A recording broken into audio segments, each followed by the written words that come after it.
This is a day that's been years in the making. This is a day I've been looking forward to for 2.5 years. Today, I'm excited to announce Every once in a while, a revolutionary product comes along a revolutionary new product that changes everything.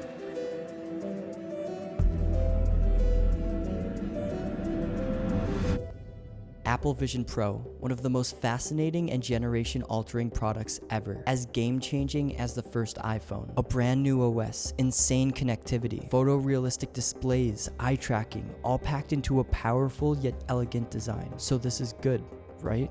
Well, I'm gonna tell you 3 reasons why this scares me. And it all starts with the first computers. Since this rapid tech revolution started, with the first blocky computers to laptops and then eventually to iPhones, Today, Apple is going to reinvent the phone. there's been an unsettling trend that's continued to this day. Tech keeps getting smaller, thinner, faster, closer, seamlessly integrating itself into our everyday lives. From the iPhone to AirPods to the Apple Watch, you're always connected to your technology. And now with the Apple Vision Pro, this seamless integration is brought to a whole new level. From the way you can select things only using your eyes and hands without a controller, to how Apple overlays the real world in a way never seen before. You can tell that they were going for an extension of the body type of feel. This leads me to the first reason why the Apple Vision Pro scares me, and that's mental health. This generation is on the verge of the most severe mental health crisis for young people in decades. Ever since technology has shrunken down to the size of your palm, there's been a rise in mental illness. And in a study by Cambridge University looking at generalized anxiety disorder, you can visually see this in a chart that shows an astronomical rise in GAD around 2008. Do you know what else happened around then? And we are calling it iPhone. And I'm not surprised. We live in a world full of people who are glued to their phones and are more distracted than ever. I mean, you go anywhere and you see people on their phones, oblivious of the outside world. In a sense, we already live in virtual reality. But to bring us even a step closer, I don't think that's such a good idea from a mental health POV. Now, let's move on to the second reason why the Apple Vision Pro scares me. Advertising. The world runs on it. It's literally what makes society function and capitalism thrive. I mean, this video wouldn't be possible without it. But what happens when it goes too far? We've probably all experienced those moments when we've said something and next thing you know, you're seeing a video or an advertisement for that thing. And I found a bee that I've never seen before. I'm like, it was the most strange looking bee I've ever seen in my life. Very first video I open up when I see TikTok is that bee. I mean, Facebook was taken to court for harvesting users' information and selling it to companies for more targeted ads. This is nothing new, but let's hypothetically imagine that this augmented virtual reality thing gets really big down the line. You put on the Apple Vision 7, go to cook something, and you're bombarded with ads for ingredients, recipes, cookware.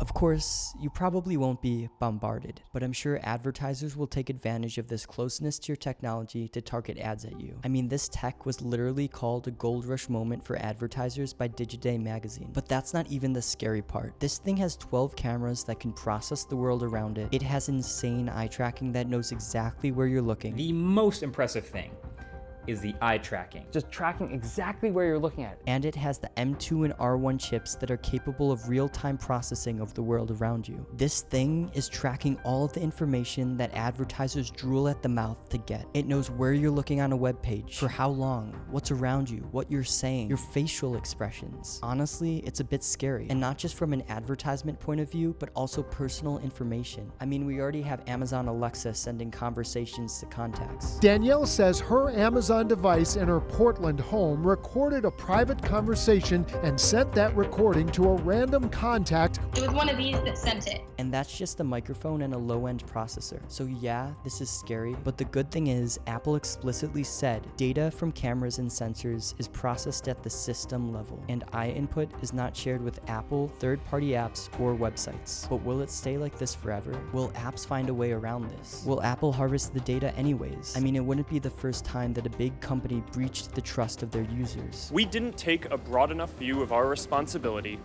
and that was a big mistake. And it was my mistake, and I'm sorry. Lastly, the third reason why the Apple Vision Pro scares me is missing moments. And something that MKBHD said in his first impressions video about the Apple Vision Pro really speaks to this. You can take 3D photos and videos with the cameras built into the headset itself, and I did not like this one.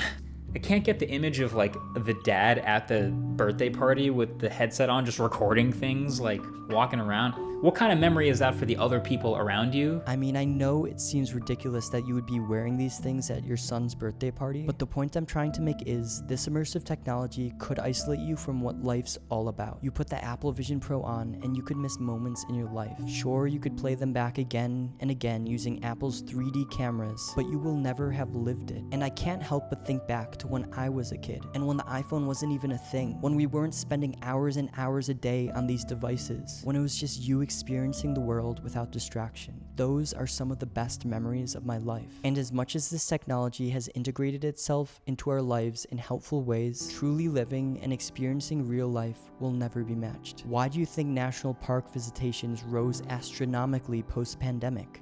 The influx of visitors forcing the park to temporarily shut its gates almost daily. Because we missed experiencing the beauty of the real world after being locked up with our phones and computers for so much time. So this brings me to my conclusion. I'm not saying this technology is bad, and we don't even know if it will go mainstream. But if this tech keeps getting better, I'm sure it could facilitate our lives in many ways and change things in a positive way. Education, long-distance relationships, among many other things. But that being said, I feel like the closer and closer we get to technology, the more isolated and anxious we feel. So I guess we'll see where this goes. And don't forget to step away from technology and look around once in a while and experience life without distractions, like when I was a kid.